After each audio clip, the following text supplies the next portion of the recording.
नमस्ते. आज सिर्फ काम की बात म्हणजे मी माझ्या प्रोफेशनविषयी बोलणार आहे.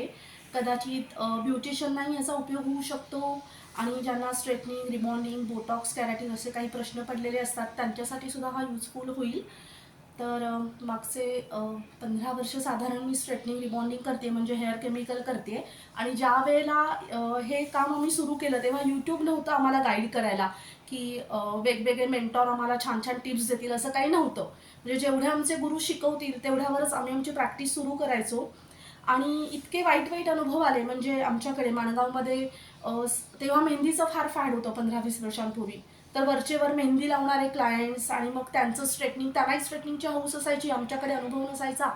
मग स्ट्रेटनिंग केल्यानंतर केस एक्सेस ड्राय होत आहेत, अतिशय चोथा होतोय, मग त्या कंप्लेंट्स, मग पुन्हा आमच्या सरांना फोन लावा, त्यांच्याकडनं डिटेल्स घ्या.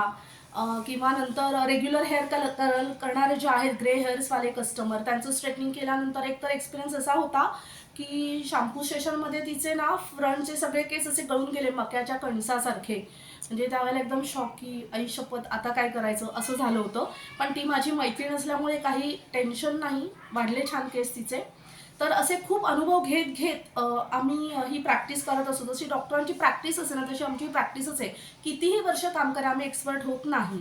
तर दरवर्षी साधारण एक तरी केस माझी स्ट्रेटनिंगची फेल होतेच. ती आता झाली आहे, जी ॲक्च्युली फेल नाही झाली. वेव्स ब्रेक, बॉन्ड ब्रेक झालेले आहेत, वेव्स गेलेले आहेत, केस स्ट्रेट झालेले आहेत. परंतु एक्सेस ड्राय असल्यामुळे तो जो स्ट्रेटनिंगचा फील हवा आहे ना तो येत नाही. मग अशा वेळेला काय करायचं? तर कधी कधी असंही होतं की आपलं टायमिंग चुकतं किंवा नॉट टेस्ट किंवा इलेक्ट्रिसिटी चेक केली जात नाही प्रॉपर. मग बॉन्ड ब्रेक झालेले नसतात. मग अशा वेळेला 1-2 महिने थांबून आम्ही पुन्हा स्ट्रेटनिंग करून देतो फ्री ऑफ कॉस्ट. ओके, क्लायंटला पुन्हा भुर्दंड नाही. असं वर्षातून एकदा तरी होतं. पण आजची जी कंडिशन आहे त्याच्यामध्ये बॉन्ड ब्रेक पूर्ण झालेले आहेत, परंतु तिचे केस खूप जास्त ड्राय आहे, डिहायड्रेट आहे, त्याच्यामुळे तिचं सॅटिस्फॅक्शन नाही आहे, तो स्ट्रेटवाला फील येत नाही आहे. मग मी माझ्या सरांना विचारलं, सरांनी सांगितलं की तुम्ही बोटॉक्स करा, सर्वोत्तम प्रोटीन म्हणजे बोटॉक्स. आणि मी आता बोटॉक्स करते. आणि मला हा व्हिडिओ यासाठी करावासा वाटला की मी इतके वर्ष ऑनेस्ट सर्व्हिस देते आणि ते मी कधी म्हणजे बोललंच गेलं नाही. मी माझ्या कामाविषयी फार कमी बोलते, बाकीच्या गप्पा गोष्टी जास्त असतात. तर आज मी एवढं यूट्यूब चॅनल सुरू केलेलंच आहे. फेसबुकवर तुम्ही सगळेजण इतका छान रिस्पॉन्स करतायत म्हणून म्हटलं थोडंसं आपलं सुद्धा बोलूया. तर आज जी मी बोटॉक्स ट्रीटमेंट करते, जर इतर काही ठिकाणी आपण जेव्हा जातो आणि अशी कंप्लेंट येते की सॅटिस्फॅक्शन नाही झालेलं, मग ते प्रोफेशनल लोक असतात, ते बोलतात की नाही मॅडम मग तुम्हाला बोटॉक्स करावं लागेल, कॅरेटिन करावं लागेल, कारण आमचं काम तर पूर्ण झालं आहे, आम्ही स्ट्रेटनिंग केलं आहे, पण तुमचा ड्रायनेस आहे. मग एकतर तुम्ही 2-3 वेळा स्पा करा किंवा मग तुम्ही बोटॉक्स, कॅरेटिन, नॅनोप्लास्टिक काहीतरी करून घ्या.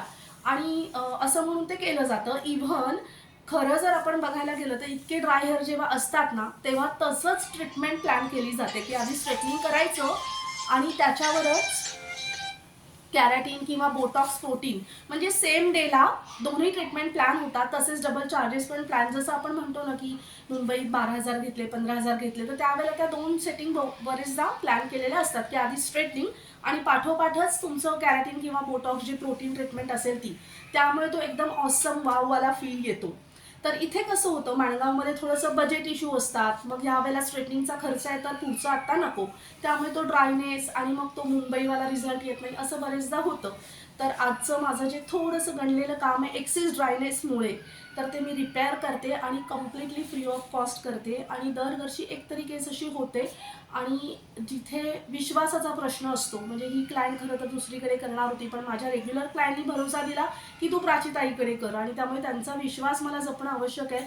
त्यामुळे ही प्रोटीन ट्रीटमेंट ऑलमोस्ट 7,000 होतील असे तिची लेंथ आणि व्हॉल्यूम आहे, ती चक्क मी फ्री करते.